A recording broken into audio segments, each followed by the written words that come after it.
ठाण्यामधून अतिशय हृदयद्रावक घटना सध्या समोर येत आहे।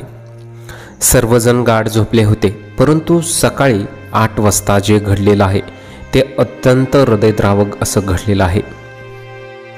चॅनलवरती नवीन असाल तर मराठी न्यूजला जरूर सबस्क्राईब करा।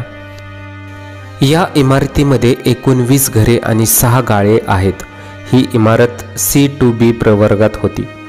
या इमारतीमधील संबंधित रहिवाशांना दुरुस्तीच्या सूचना देण्यात आल्या होत्या।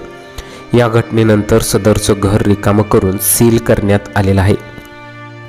तर ठाण्यातील मुंब्रा येथील जीवनबाग परिसरातील बानू टॉवरमधील तळमजल्यावरील घरात स्लॅब कोसळल्याची घटना घडली। या घरातील किचनमध्ये स्लॅब कोसळल्याची घटना घडली। रविवारी सकाळी 8 वाजता घडलेल्या घटनेत उनिजा शेख नावाच्या 5 वर्षीय मुलीवर अक्षरशः स्लॅब कोसळलं। तर 23 वर्षीय उमर शेख आणि त्यांची पत्नी मुस्कान शेख आणि भाऊ हे सुद्धा जखमी झालेले आहेत। या घटनेत जखमी झालेल्या 5 वर्षीय उनिजाला रुग्णालयात दाखल केलं, मात्र उनिजाचा उपचारादरम्यानच मृत्यू झाला। या घटनेनंतर पालिकेने ही इमारत सील केली आहे। या घटनेत एकाच कुटुंबातील 3 जण जखमी झाले आहेत, तर एका मुलीचा मृत्यू झाला।